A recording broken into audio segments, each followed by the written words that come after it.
NIA अब हरकत में आया है और एनआईए ने उन लोगों की पहचान की है कि जो मुख्य रूप से इस आंदोलन में सक्रिय भूमिका निभा रहे हैं और देश विरोधी और सरकार विरोधी षड्यंत्र करने में लगे हुए हैं। ऐसे पहचान करके 70 लोगों को एनआईए ने नोटिस दिया है और अब उस नोटिस में बातचीत की जाएगी। बातचीत ही नहीं, अब इनके खिलाफ कार्रवाई की जाएगी। और अब मैं आपको बताऊं, पूरे देश में आक्रोश है इस बात को लेकर के कि ये जो आंदोलन था, किसानों का आंदोलन तो था ही नहीं पहले दिन से, क्योंकि किसान इस कृषि बिल से खुश है, क्योंकि उसको सरकारी मंडी के अलावा प्राइवेट बाजार भी खोल दिया गया है, वो अपने अनाज को कहीं भी बेच सकता है। नमस्कार, मैं हूं पवन त्यागी।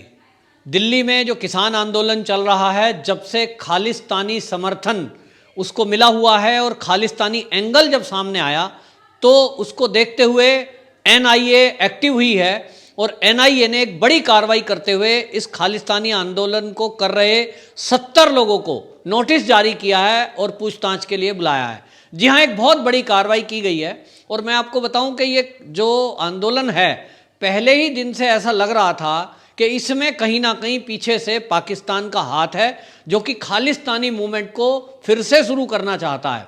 और इसके मंसूबे हमने जब देखे थे, जब करतारपुर कॉरिडोर को खोला गया था और उसके बाद वहां हमने देखा था कि जो गोपाल चावला नाम का खालिस्तानी आतंकवादी है, जो पाकिस्तान में बैठकर भारत में कुछ इस तरह की एक्टिविटी में सक्रिय हमेशा रहता है और वो सिखों को बरगलाने की कोशिश में भी रहता है, उसको हमने देखा था कि वो पाकिस्तान के सेना प्रमुख बाजवा और इमरान खान के साथ नज़दीकियों में देखा गया था करतारपुर कॉरिडोर के उद्घाटन के समय।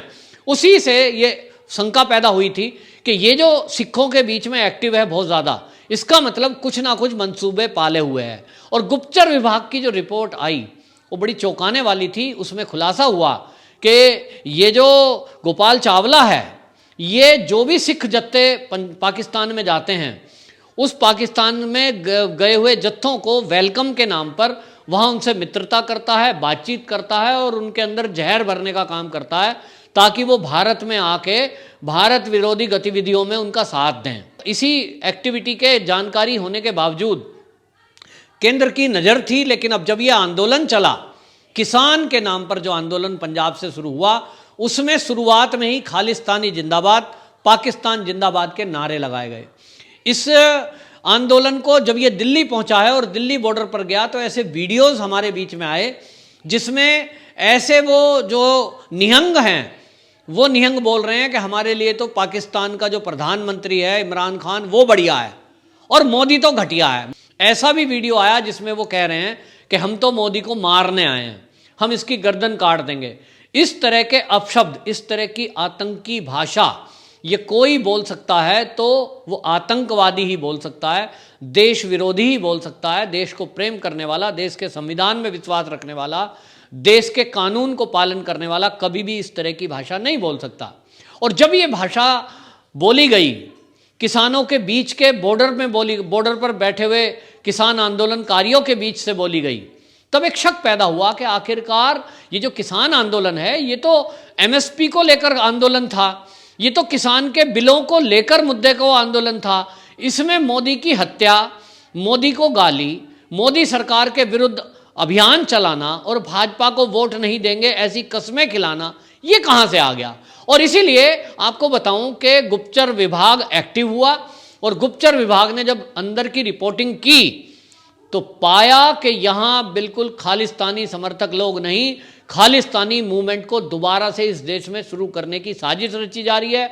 और उस साजिश के पीछे जो एक आतंकवादी है गुरपतवंत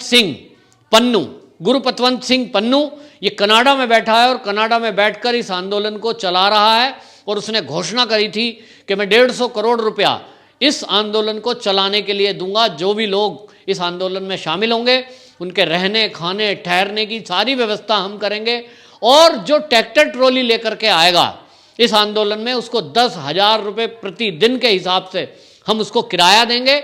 लिहाजा अपने ट्रैक्टर ट्रॉली अपने गांव से लेकर के दिल्ली के बॉर्डर पर पहुंचो और दिल्ली की संसद को घेरना है, ऐसा तय कर लो, क्योंकि ये दिल्ली की संसद हमारी सिखों की ज़मीन में बनी है और इसलिए हमें इस पर कब्जा करना है। इस तरह के वीडियोज वायरल किए गए।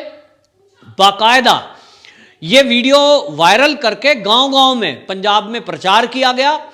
उत्तर प्रदेश में भी कुछ लोगों ने मूवमेंट को चलाया, हरियाणा के गांव में भी इसका प्रचार किया गया और जिसके कारण हमने देखा कि दिल्ली के बॉर्डर पर भारी संख्या किसानों के रूप में आकर इकट्ठी हो गई। उसमें बहुत सारे ऐसे लोग हैं जिनको ये नहीं पता कि ये आंदोलन आखिरकार हो क्यों रहा है, क्योंकि कृषि बिल का विरोध में नहीं है, किसानों के हित में है। लेकिन बहुत सारे लोग ये कह रहे हैं हमको तो बुलाया गया।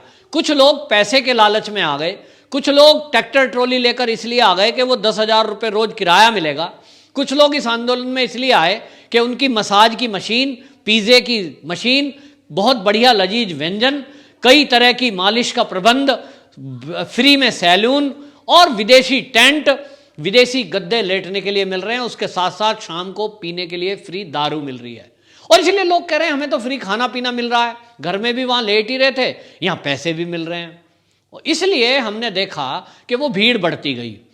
अब जब जो इनकी तैयारी हम देख रहे हैं आंदोलनकारियों की कि केंद्र सरकार 9 दौर की बात कर चुकी, इस 9 दौर की बातचीत सारी की सारी इसमें बेनतीजा रही, क्योंकि ये जो किसान आंदोलन के नाम पर ये खालिस्तानी सोच वाले लोग इसके अंदर बैठे हैं, ये कोई भी मीटिंग को ठीक से होने नहीं देते। ऐसा बताया गया है कि जब मीटिंग होती है और देश के कृषि मंत्री बैठ करके किसानों से, जो नेता हैं ये लगभग अलग अलग यूनियन के, इनको बुलाते हैं, तो जब मीटिंग होती है विज्ञान भवन में, तो जब अपनी बात रखनी होती है तो ये अपनी बात रखते हैं, नारे लगाते हैं, और जब कृषि मंत्री कुछ बात बोलना चाहते हैं वो कहते हैं भाई आप एक एक पॉइंट पर बात करो, आपकी जो शंका है मैं उसका समाधान करूंगा। तो जब ये कृषि मंत्री बोलना शुरू करते हैं तो ये खालिस्तानी समर्थक लोग ये क्या करते हैं, अपने कान में उंगली दे लेते हैं और ये बताया उन्होंने कि वो मुंह भी घुमा लेते हैं। मतलब इस तरह का एटीट्यूड कि हम आपकी बात नहीं सुनेंगे, आप हमारी बात सुनो। क्या बात सुनाना चाहते हैं? वो कहते हैं तीनों कृषि बिल वापस लो, बस एक ही बात है। अब तीनों कृषि बिल वापस क्यों लें? क्योंकि इस देश के किसान, सब किसान कोई पंजाब में तो नहीं रहते और पंजाब के भी सब किसान आंदोलनकारी नहीं है। मुट्ठी भर किसान केवल बॉर्डर पर बैठे हैं, जो कुल पंजाब के जो कुल किसान हैं उनका कुल 1% भी नहीं है। तो क्या वो सारे किसानों का प्रतिनिधित्व करते हैं? क्या ये देश के अंदर 400 से अधिक किसान संगठन हैं, उसमें से मात्र 40 किसान संगठनों के नेता ये बॉर्डर पर बैठे हुए हैं और ये कहते हैं कि हम सारे किसानों का प्रतिनिधित्व कर रहे हैं। ये शंका हुई और इसलिए जब हमारे गुप्तचर एजेंसियों ने जांच की तो ये पाया कि इस आंदोलन को चलाने के लिए और देश विरोधी गतिविधि करने के लिए सरकार के विरुद्ध षड्यंत्र रचा गया है और इस षड्यंत्र में बहुत सारे आतंकवादियों को दूर बैठे हुए हैं, जो पाकिस्तान में बैठे हुए हैं, वो इस आंदोलन को देख रहे हैं और चला रहे हैं और पीछे से फंड कर रहे हैं। आपको बताएं कि इसमें बाकायदा 7 जनवरी को जो सिंघू बॉर्डर है यहाँ एक सभा हुई और उस सभा में भिंडर वाले को शहीद बताया गया, जो कि एक आतंकवादी था, और उनकी एक किताब पब्लिश की गई, वहाँ बांटी गई उसकी फ्री प्रतियां, और ये कहा गया कि देखिए ये वो व्यक्ति है जिसने समाज के लिए, देश के लिए कुछ किया था और इसलिए हम पंजाब की मुक्ति के लिए दोबारा से अभियान चलाएंगे। यानी एक तरह से जैसे कश्मीर आज़ाद का एक आंदोलन पाकिस्तान ने चलाया था और आतंकवाद फैलाया था, इसी तरह पंजाब को आज़ाद कराने के नाम पर खालिस्तानी मूवमेंट को दोबारा से शुरू करने की चाल पाकिस्तान की है, जिसमें कुछ इस तरह के लोग, गुरु पतवंत सिंह पन्नू जैसे लोग फिर से एक्टिव हुए और इसको फंडिंग कर रहे हैं और बैठे हुए वहीं से टेलीफोन भी करते हैं।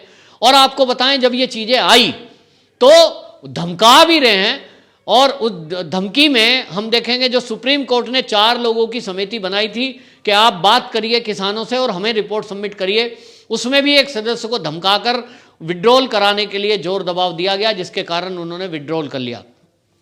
मामला गंभीर है और इस गंभीरता को देखते हुए एनआईए अब हरकत में आया है और एनआईए ने उन लोगों की पहचान की है कि जो मुख्य रूप से इस आंदोलन में सक्रिय भूमिका निभा रहे हैं और देश विरोधी और सरकार विरोधी षड्यंत्र करने में लगे हुए हैं। ऐसे पहचान करके 70 लोगों को एनआईए ने नोटिस दिया है और अब उस नोटिस में बातचीत की जाएगी। बातचीत ही नहीं, अब इनके खिलाफ कार्रवाई की जाएगी। और अब मैं आपको बताऊं, पूरे देश में आक्रोश है इस बात को लेकर के कि ये जो आंदोलन था, किसानों का आंदोलन तो था ही नहीं पहले दिन से, क्योंकि किसान इस कृषि बिल से खुश है, क्योंकि उसको सरकारी मंडी के अलावा प्राइवेट बाजार भी खोल दिया गया है, वो अपने अनाज को कहीं भी बेच सकता है। दूसरी तरफ दूसरी बात यह है कि जो केंद्र सरकार में इस समय मोदी सरकार है, केंद्र में, वो मोदी सरकार पिछले 1 साल से किसानों के प्रति जो कदम उठा रही है, जैसे कि किसी सम्मान निधि, कृषि बीमा योजना, ये सब जो गांव-गांव में विस्तार किया गया है और विकास किया गया है, इन सब चीज़ों को देखते हुए किसान खुश है। और किसान कह रहा है कि ये जो नया कृषि बिल आया है, इससे हमारी आय दुगनी होने का जो लक्ष्य है वो पूरा होगा, क्योंकि हम खुली मंडी में भी अपने माल को बेच सकेंगे, खुले बाजार में बेच सकेंगे। जो मॉल और होल वाले लोग हैं वो डायरेक्ट हमसे खरीदेंगे, तो जो बीच के बिचौलियां हैं उनका कमीशन नहीं देना पड़ेगा, जिससे वो लाभ कमीशन एजेंट की जेब में जो जाता था वो हमारी जेब में आएगा। आखिरकार फिर ये विरोध क्यों? तो अब ये खुलकर सामने आ गया है कि ये विरोध केवल राजनीतिक कारणों से है, जिसको इस देश के कम्युनिस्टों ने और कांग्रेस ने हवा दी है, और अब इसके पीछे खालिस्तानी आंदोलनकारी भी सामने आ गए हैं। इस सब की जांच एनआईए करेगी। इसमें जो भी लोग राजनीति कर रहे हैं, कांग्रेस के भी कुछ नेता हैं ऐसे जो इसको भड़काने में लगे हुए हैं। अभी हाल ही में कांग्रेस ने सभी राजभवनों को घेरने का प्रोग्राम किया था। इसको देखते हुए भी और 26 जनवरी में ट्रैक्टर रैली निकालने के लिए जो किसानों की जिद है कि हम हमारी गणतंत्र दिवस परेड में शामिल होंगे, इस अराजकता फैलाने के लिए भी कांग्रेस के राहुल गांधी ने किसानों को उकसाने का काम किया और ऐसा बयान दिया था कि मोदी सरकार झूठी है, मोदी सरकार किसान विरोधी है और वो ट्रैक्टर रैली को रोक रही है। इस तरह की बातें की थी। अब एनआईए इस एंगल से भी जांच करेगा कि आखिरकार ये जो राहुल गांधी है, ये जो कांग्रेस है, ये इसकी भी क्या भूमिका है, और कहीं पीछे से ये तो नहीं कि चीन से समझौता होने के कारण राहुल गांधी इस किसान आंदोलन में आग में घी डालने का काम कर रहे हो। क्योंकि जब यह आंदोलन भड़केगा, इस देश में आतंकवाद बढ़ेगा, इससे किसको लाभ होगा? निश्चित रूप से देश के दुश्मनों को ही इसका लाभ होने वाला है। जो चीन और पाकिस्तान हमारे देश के विरुद्ध आए दिन षड्यंत्र करते हैं, आतंकवाद फैलाना चाहते हैं, उनको तो इस चीज को देखकर तसल्ली होगी कि इन्हीं के देश में इन्हीं के गद्दार लोग इस आंदोलन में बढ़ चढ़कर भाग ले रहे हैं, जो फिर से आतंकवाद को फलने फूलने के लिए जरूरी है। और इसलिए एनआईए की ये जांच बहुत महत्वपूर्ण है। आने वाले दिन में हम देखेंगे कि ये जो षड्यंत्रकारी हैं ये गिरफ्तार होंगे और इस आंदोलन का खात्मा होगा। वंदे मातरम।